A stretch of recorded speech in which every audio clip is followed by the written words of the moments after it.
Saudara, isu nama Menteri Budi Ari yang terseret dan disebut dalam dakwaan jaksa pada perkara judi online terus disorot publik. Yang terbaru, baik Budi Ari maupun salah satu terdakwa Zulkarnain membantah bahwa Budi Ari terlibat atau menerima jatah judi online.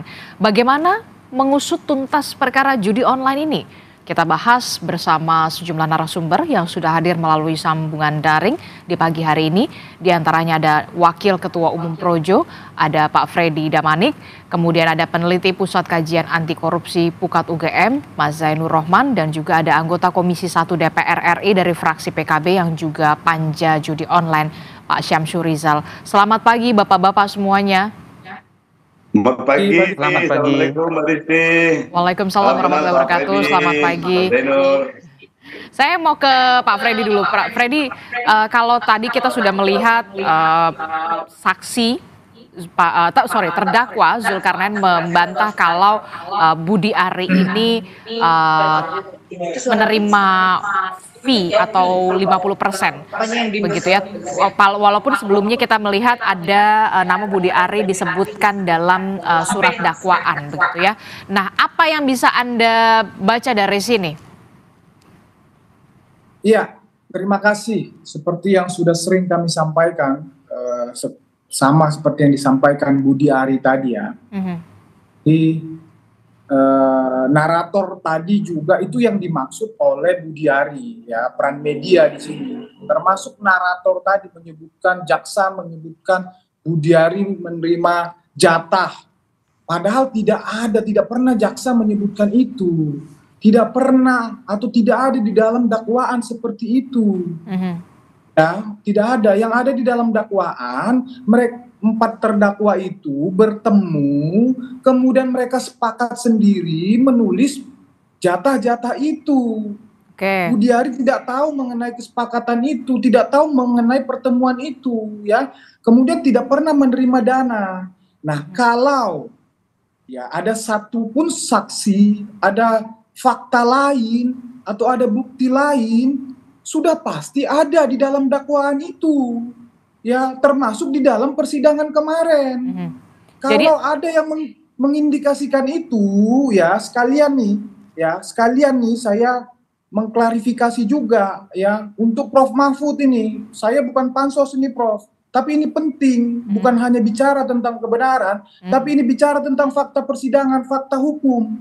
Ya, Prof mengatakan di media berdasarkan rumor, walaupun Prof bilang rumor, tapi udah menjadi fitnah. Berdasarkan rumor, Prof bilang ya di polisi sudah tersebar bahwa ya tempatnya sudah ada, jumlahnya ada, videonya ada. Ini kan, membangun narasi yang sangat buruk ini ya. Oke, jadi Anda menilai ada yang mencoba untuk sengaja menyudutkan Ketua Umum Projo Budi Ari atau seperti apa? Atau upaya penyerangan?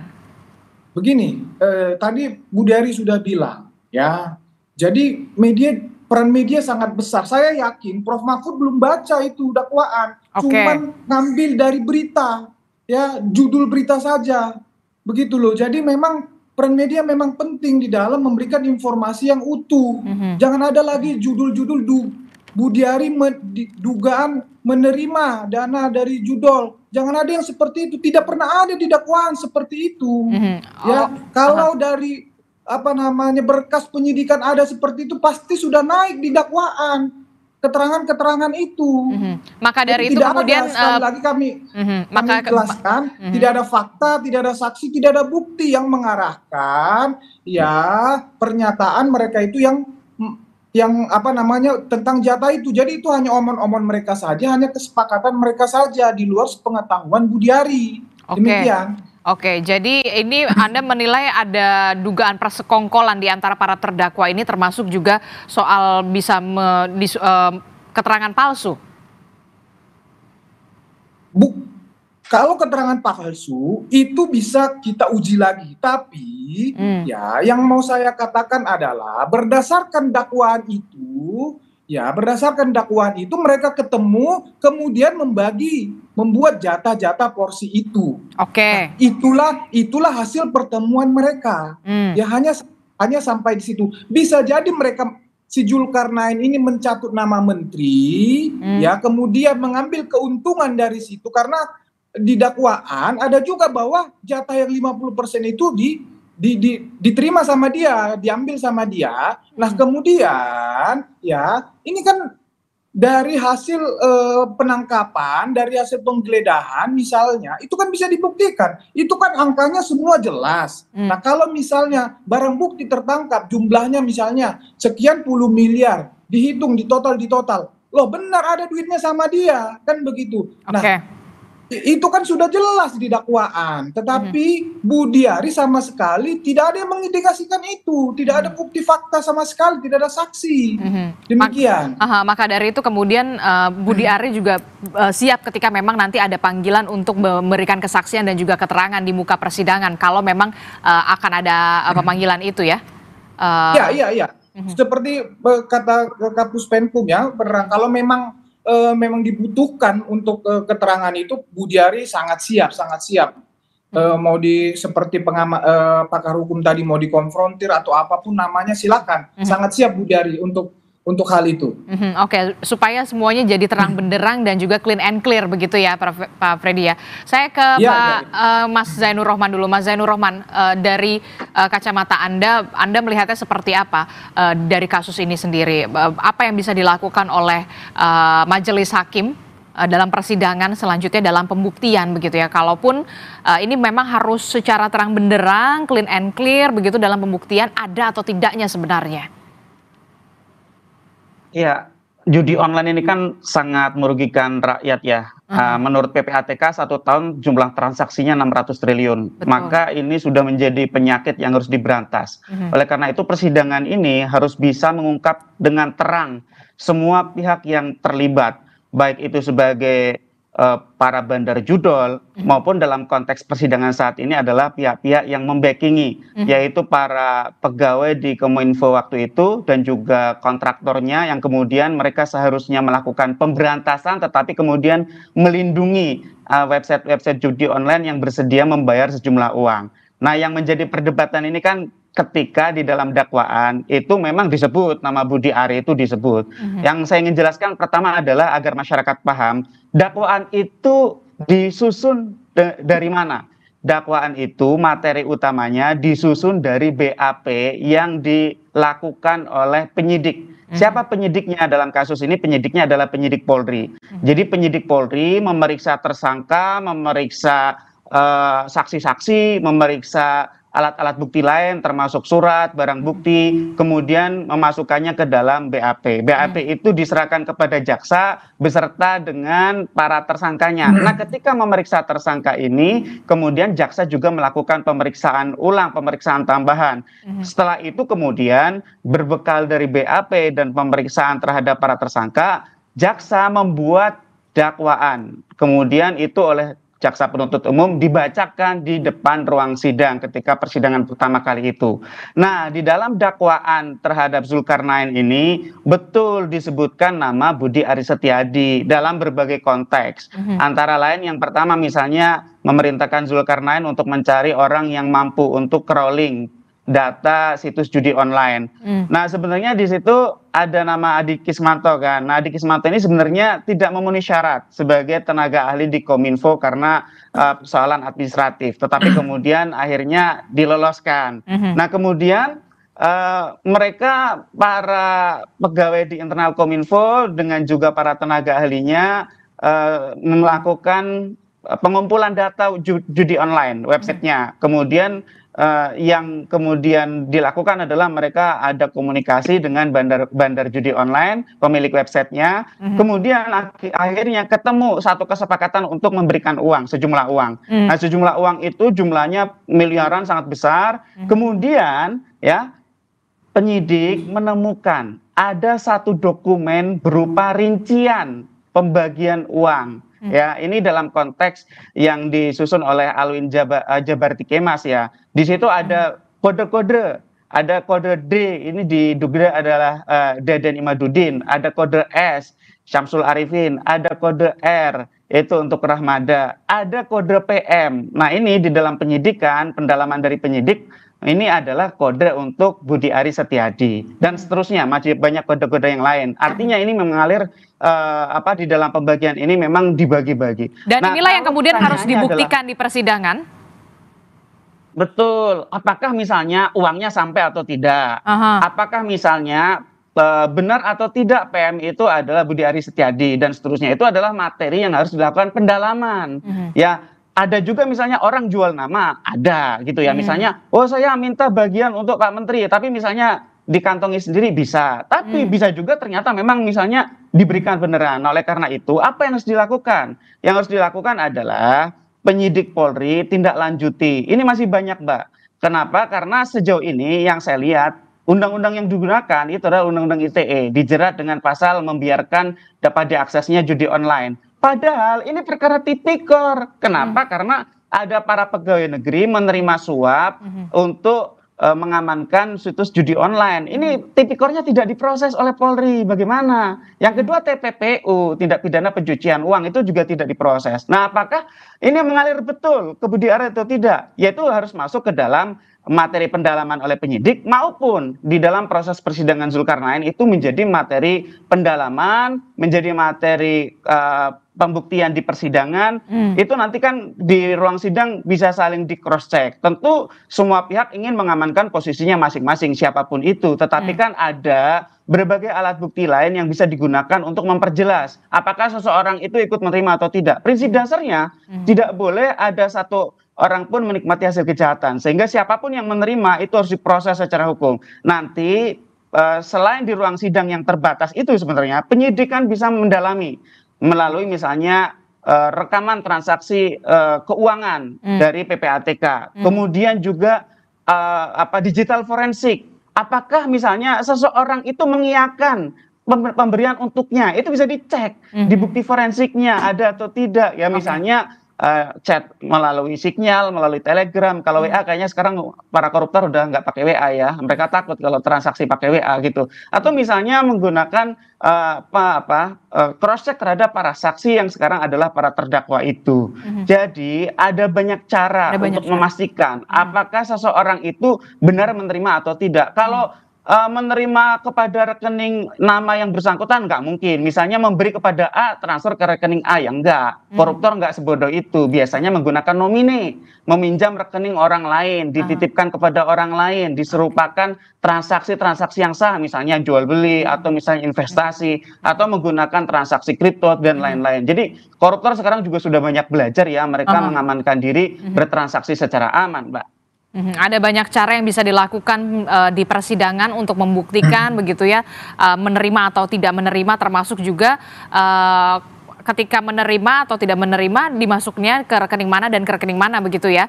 Itu yang kemudian harus benar-benar dibuktikan di muka persidangan. Itulah yang kemudian menjadi penting untuk kita semua di persidangan begitu.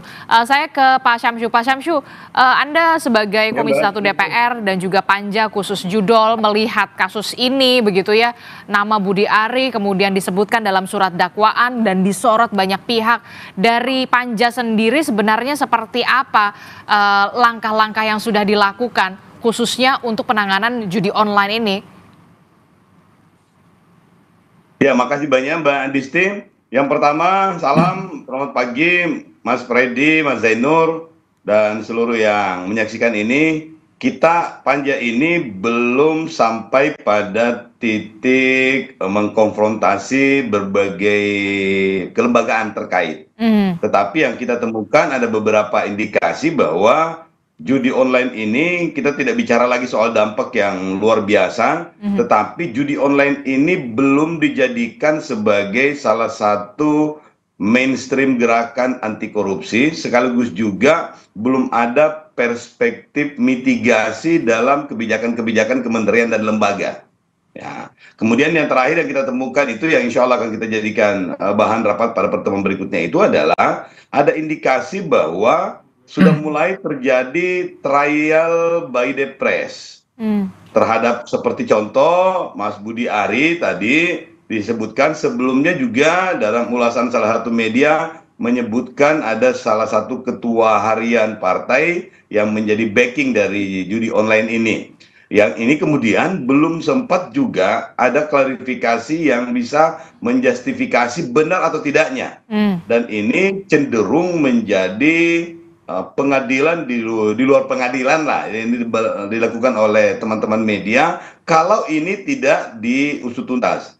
Oleh karena itu kita berharap dari panja ini kita sementara ingin merekomendasikan kepada beberapa kementerian kelembagaan untuk Satgas Penanganan Judi Online ini juga diperkuat oleh keputusan-keputusan kelembagaan. Bahkan sudah ada usulan untuk menetapkan judi online ini sebagai darurat bencana nasional.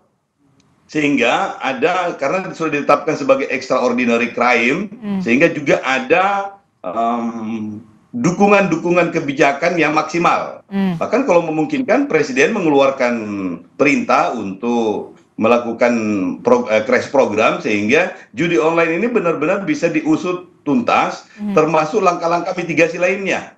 Ya, salah satu yang kita usulkan kemarin itu adalah bagaimana penertiban SIM card bahkan ke eSIM itu segera dilakukan sehingga bisa mengidentifikasi beberapa akun-akun atau nomor-nomor yang selama ini spam, yang selama ini dijadikan sebagai nomine oleh pihak-pihak tertentu, sehingga ke depannya ini bisa menjadi lebih clear. Ya. Termasuk juga yang terbaru adalah ini, Pak Syamsu, terkait dengan situs judi online yang kemudian sudah menyusup ke salah satu aplikasi Peduli Lindungi yang kemudian sudah diantisipasi, sudah dilakukan mitigasi, dilakukan pemblokiran kalau tidak salah begitu ya. Nah ini yang kemudian juga sudah banyak sekali sudah disusup-susupi begitu ya. Apa yang kemudian masukan kepada pemerintah dan juga kementerian jangan sampai kemudian judul ini sudah semakin merajalela gitu loh. Dan ini sudah masuk darurat judi online menurut saya. Darurat judi online ini harus jadi darurat nasional, darurat bencana sosial. Jadi bukan hanya menggunakan situs-situs yang sudah tidak aktif, tetapi juga rekening-rekening bank yang dorman.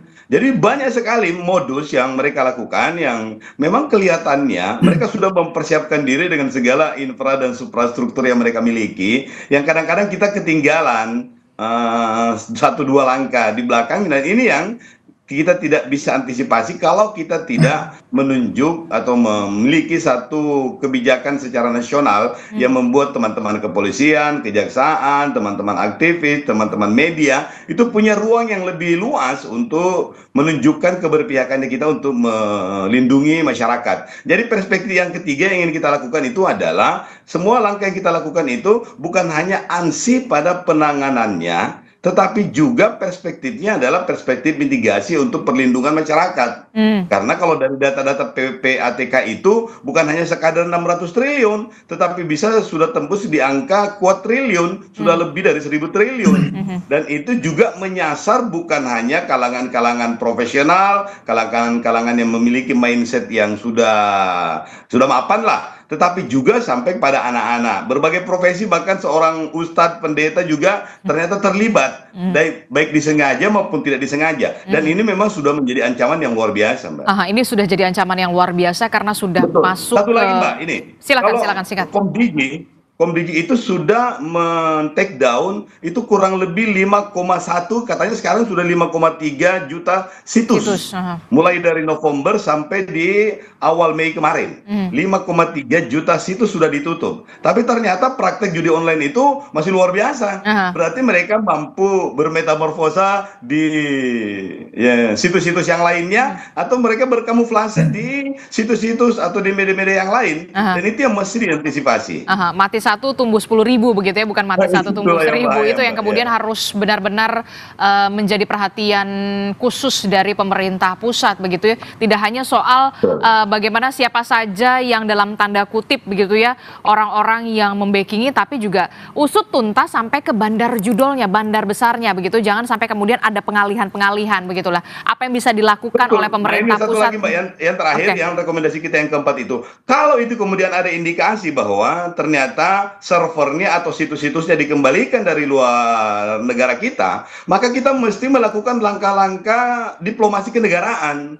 sehingga Kementerian Luar Negeri ini bisa menjalin hubungan dengan kementerian atau dengan pemerintah di negara-negara yang terindikasi menjadi pusat dari server itu, sehingga kedepannya kita bisa melakukan langkah-langkah yang sifatnya internasional strategi, sehingga kedepannya sekali lagi kita bisa juga menginterupsi di beberapa praktek-praktek di negara lain yang berpengaruh terhadap praktek di Indonesia. Oke, apa yang bisa dilakukan oleh pemerintah pusat untuk bisa semakin memperketat, jangan sampai kemudian langkah-langkah dari situs judi online dan juga bandar judul ini masih bebas berkeliaran begitu ya? Apa yang harus dilakukan oleh pemerintah pusat? Tapi nanti kita akan bahas usai jeda, tetaplah bersama kami di Sapa Indonesia Pagi, kami akan segera kembali.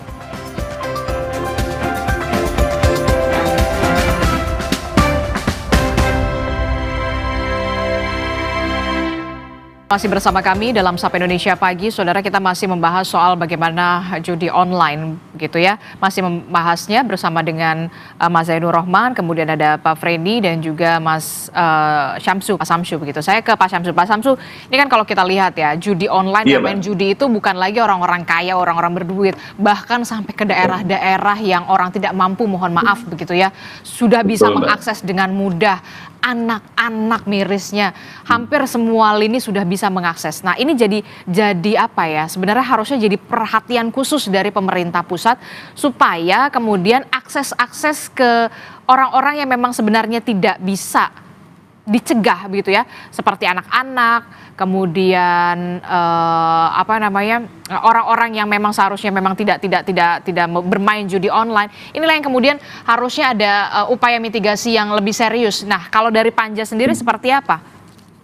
Betul. Dari kita sudah insya Allah akan merekomendasikan, dan ini akan kita rapatkan sebenarnya, bahwa memang kalau sudah dikategorikan atau ditetapkan sebagai darurat bencana nasional, kemudian juga dimasukkan dalam extraordinary crime, maka praktek judi ini tidak hanya sekadar pada penegakan hukumnya saja, tetapi juga sudah sampai pada pencegahannya. Jadi sudah ada langkah-langkah mitigasinya, dan itu diperkuat dengan berbagai regulasi yang memungkinkan kementerian dan lembaga itu bisa melakukan langkah-langkah antisipatif. PPATK punya ruang ketika terindikasi misalnya ada rekening-rekening tertentu yang tiba-tiba dulunya rekening dorman, kemudian tiba-tiba transaksinya tiap hari banyak, itu sudah terindikasi, punya kewenangan untuk misalnya menutup sementara. Demikian juga dengan lembaga-lembaga lain yang terindikasi ada tempat yang menjadi penerima antara misalnya atau rekening cangkang misalnya, itu bisa punya kesempatan untuk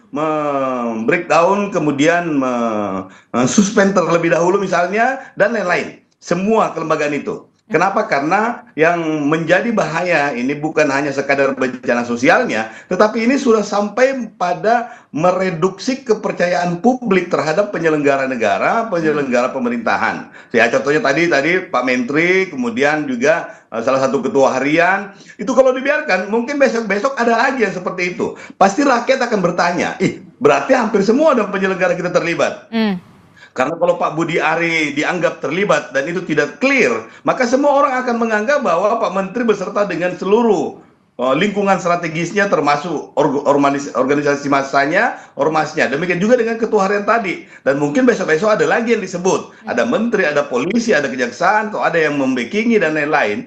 Jangan dibiarkan publik kemudian menganggap bahwa mereka-mereka itu sudah hampir pasti terlibat. Itu tadi saya katakan, bisa cenderung terjadi trial by the press, dan itu sangat berbahaya untuk membangun kepercayaan publik terhadap penyelenggara pemerintahan dan aktivitas-aktivitas yang lain. Oleh karena itu memang harus menjadi perhatian serius. Oleh karena itu kita sasaran utamanya adalah menetapkan masalah judi online ini sebagai extraordinary crime, kemudian juga menjadikan judi online ini sebagai darurat bencana nasional. Termasuk juga soal begini pertanyaannya, berani tidak sebenarnya pemerintah pusat begitu ya, benar-benar ambil alih, benar-benar berperan penting begitu, hands on terhadap bandar judi online ya begitu, tidak hanya sekedar hanya orang-orang yang mengelola dan segala macam, tapi bandar judi online-nya ya sekarang masih tersenyum lebar tampaknya. Betul, Mbak, dan itu memang intelektual dadarnya, karena kalau kita menggunakan undang-undang ITE, kemudian KUHP, sampai pada intelektual dadarnya, karena penyiapan kondisi atau infrastruktur terjadinya transmisi atau penyebar luasan.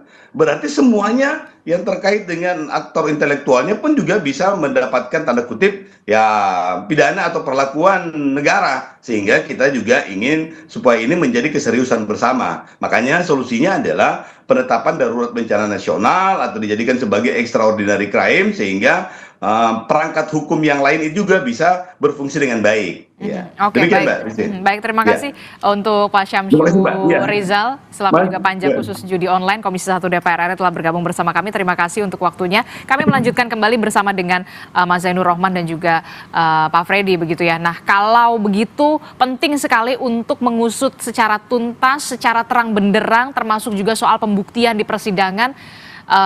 Ketika memang Pak Budi Ari kemudian dimintai keterangannya sebagai saksi di persidangan, begitu ya Pak Freddy ya, untuk bisa benar-benar mengkelirkan juga begitu, Pak Freddy? Ya, jadi kita sepakat sekali apa yang disampaikan tadi Pak Syamsu Rizal tadi tentang hal-hal yang sangat urgent, sangat darurat untuk pemberantasan judi online ini ya, kita sepakat. Dan itulah sebetulnya yang dilakukan Budi Ari ketika dia jadi Menkominfo ya. Kalau menurut kami justru Budi Ari lah yang sampai sekarang yang sangat layak dijadikan pahlawan pemberantasan judol.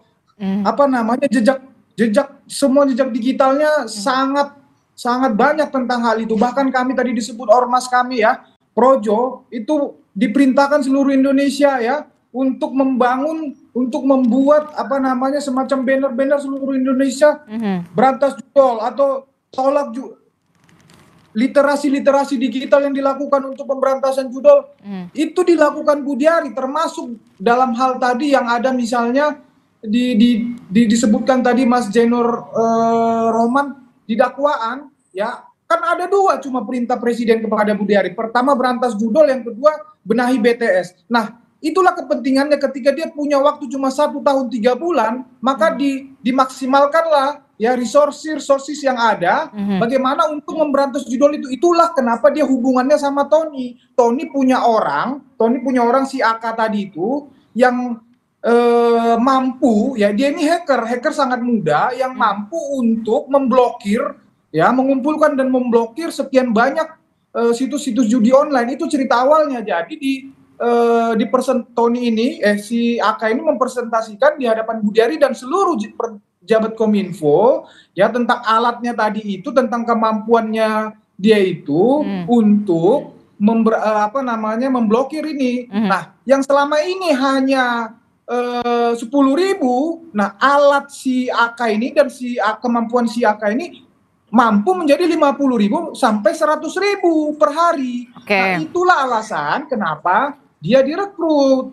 Kalau saya nggak salah dia bukan karena memang betul ya, sebagai tenaga ahli memang tidak memenuhi syarat S1. Kemudian itu jadi pertanyaan juga soalnya kemudian bisa ada di dalam Kominfo itu gitu, walaupun tidak memenuhi syarat secara administratif. Iya, karena tidak memenuhi syarat secara administratif, kemudian oleh direktur yang kalau nggak salah direktur pengendalian ya, jadi dibuat skema lain. Jadi memang sudah lazim di dunia di dunia IT ini bahwa kalian kemampuanlah yang utama. Bukan berarti pendidikan tidak penting, tetapi kemampuan itu sudah ditunjukkan oleh dia ini jauh melampaui yang selama ini sudah berjalan. Itulah alasannya kenapa Kominfo melakukan perekrutan. Nah, saya jelaskan sedikit lagi. Jadi di dakwaan ini ada mulai Januari sampai April ya, sebelum Budi Ari masuk, ini orang-orang ya termasuk si Kemas ini dan kawan-kawan, Deden dan kawan-kawan ini sudah main, bahkan jauh sebelumnya mereka sudah main. Ya, untuk membackingi, untuk pengamanan situs judi online ini. Nah, masuklah si AK ini yang dibawa oleh Tony ini ya, gencar melakukan pemberantasan situs judi online. Mereka terganggu ya. Nah, kemudian Deden ini sebagai ketua, ini di dakwaan ya, sebagai ketua pemberantasan ini terganggu. Mereka temuinlah si AK, tergoda si AK. Nah, cuman si AK ngomong, ya yang dekat Budi Ari itu adalah si Tony. Nah, Zulkarnain Tony ditemui oleh Tony. Nah, Tony ini terpengaruh. Nah, jadi dalam hal ini Budiari itu dihianati, Budiari itu ditipu sama orang-orang ini. Itu konteksnya. Jadi Zulkarnain ini make nama Budiari untuk meyakinkan orang-orang ini supaya dia dapat jatah katakan lebih banyak. Itu semua uang dia yang terima, ada di dakwaan itu. Dan jadi namanya dicatut lah ya, ibaratnya begitu ya. Nah, inilah yang kemudian harus benar-benar dibuktikan secara clear and clear kalau memang seorang Budi Ari ini memang tidak sesuai dengan apa yang ada di surat dakwaan soal pembagian jatah-jatah itu ya. Ini yang harus benar-benar dibuktikan nanti di persidangan. Saya ke Mas Zainur Rohman. Mas Zainur Rohman, apa yang harusnya dilakukan oleh pemerintah dalam hal ini adalah soal penegakan hukum, pemberantasan judi online begitu ya. Jangan sampai kita hanya berfokus di kasus ini saja begitu ya, soal nama Budi Ari disorot publik lah, kemudian masuk surat dakwaan lah, tapi kemudian yang jadi inti utamanya adalah soal bandar judolnya aja sekarang masih bebas berkeliaran begitu ya, masih bisa menancapkan kaki di mana-mana. Ya Mbak, karena memang kan judol itu kan organized crime, transnational crime, kejahatan yang terorganisasi dan juga kejahatan lintas negara. Operasionalnya saja dari Kamboja gitu ya, dan terorganisasi karena ada begitu banyak tenaga kerja yang bekerja. Bahkan kalau di Kamboja kalau tidak salah jumlahnya 80.000 warga negara Indonesia yang menjadi operator judi online di sana. Mungkin ada beberapa bandar besar dengan omset dengan kekayaan puluhan triliun gitu ya. Nah, jadi saya melihat memang dengan kasus yang sekarang sedang disidangkan ini harusnya menjadi titik tolak bagi pemerintah untuk serius memberantas judi online. Ya, jadi ini kan kejadian di Kominfo ini kan juga seharusnya menjadi pembelajaran. Betul. Apa yang harus direview? Harus ada audit investigatif untuk mereview kegagalan sistem. Mengapa para pejabat yang seharusnya memberantas judi online justru menjadi pelindung judi online? Yang kedua, apakah teknologi yang dimiliki oleh Indonesia itu mencukupi? Kalau saya pikir teknologi blokir, teknologi crawling itu sekarang di dunia udah sangat maju luar biasa ya. Indonesia pegang Pegasus sudah dari zaman dulu gitu ya. Apalagi sekadar untuk judi online yang sebenarnya mereka kelemahan untuk memberantas judi online itu kan kecepatan replikasi. Jadi kalau satu ditutup, dia masih ada satu lagi, mirroring satu lagi, mirroring satu lagi, dan seterusnya. Tetapi dari sisi teknologi itu sangat mampu. Yang menjadi masalah adalah si pengendali teknologi inilah yang kemudian pagar makan tanaman itu tadi. Sehingga seharusnya memang ini harus menjadi evaluasi bagaimana gerakan yang dilakukan oleh pemerintah untuk memberantas judi online agar tidak dapat diakses oleh masyarakat. Nah, dari sisi hukum, yang paling penting adalah bagaimana memberantas judi online ini dengan pendekatan TPPU, tindak pidana pencucian uang. Mengapa? Karena kan ujung-ujungnya adalah semua soal hasil dari judi online. Judi online ini kan scam, ya, masyarakat itu dibuat kecanduan sehingga mereka tidak bisa berhenti. Mungkin mereka akan dimenangkan 1 kali oleh bandarnya, mereka akan dikalahkan 9 kali gitu ya. Nah, uang yang terkumpul itu semua dicuci. Seperti kasus yang kemudian ada yang disidangkan kan, ada bandar judi online itu menggunakan uang hasil judi online-nya untuk membangun sebuah hotel di sebuah kota gitu ya. Nah, hotelnya itu hasil dari pengumpulan judi online. Nah, itu bisa diketahui dengan menggunakan data dari PPATK. Karena itu secara teknologi semua bisa dipetakan. Oh, ternyata meskipun menggunakan rekening-rekening dorman, rekening yang tidur tidak digunakan, menggunakan rekening nomine, pinjam nama orang lain, tetapi ujung-ujungnya itu akan masuk kepada satu instrumen keuangan. Apakah itu instrumen keuangan perbankan atau misalnya sudah dibelikan cryptocurrency dan lain-lain. Itu artinya peran PPATK begitu major ya, tapi kemudian kewenangannya PPATK juga kan terbatas, hanya ini ada temuan ini nih, tolong ditindaklanjuti. Itu kan kewenangan aparat penegak hukum begitu. Ya, memang peran PPATK adalah analisis transaksi keuangannya ya. Sedangkan untuk nanti kalau sudah dituangkan dalam laporan hasil analisis itu akan diserahkan oleh PPATK kepada aparat penegak hukum. Nah, selanjutnya aparat penegak hukum tindak lanjut dong. Nah, ini kan dengan uang puluhan triliun, ratusan triliun, bahkan PPATK bilang 600 triliun. Tadi Pak Rizal bilang, oh sudah ribuan triliun sekarang. Itu kan kemungkinan uang itu mengalir ke segala penjuru, itu sangat besar. Tidak tertutup kemungkinan juga backing judi online itu ada para pejabat pemerintah, aparat penegak hukum, juga misalnya di dunia swasta, misalnya mereka-mereka yang menyediakan jasa di bidang teknologi informasi, di bidang telekomunikasi. Ini uang ratusan triliun, 600 triliun, besar sekali. Sehingga kemungkinan itu mengalir itu harus diantisipasi oleh negara dengan cara itu tadi, memetakan siapa saja ya bandar-bandarnya, bandar-bandar itu backingnya siapa saja. Enggak ada bandar tanpa backing, ada backingnya. Nah, itulah yang harus diberantas. Seperti yang sekarang disidangkan itu, yang tadi Zulkarnain, Apriliantoni dan kawan-kawan itu gitu kan. Nah, sekali lagi soal apakah Budi Ari ini terlibat atau tidak. Kalau soal presumption of innocent itu harus kita utamakan, betul. Tetapi masyarakat juga perlu kejelasan. Kejelasan itu memang dari persidangan Zulkarnain. Jadi saya juga ingin menjelaskan kepada masyarakat, satu persidangan itu akan fokus untuk membuktikan apakah terdakwanya itu bersalah atau tidak.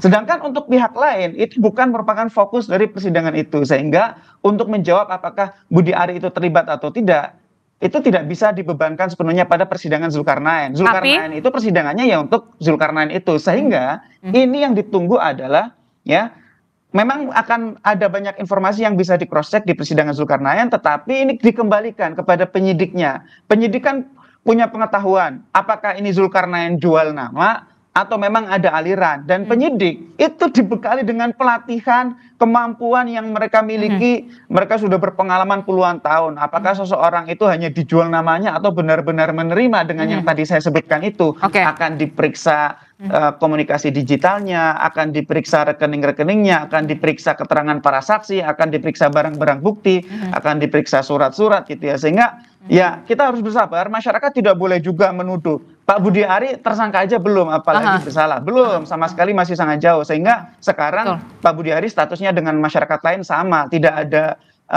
status hukum apapun pada yang bersangkutan. Tetapi sekali lagi, masyarakat juga perlu kepastian dari aparat penegak hukum.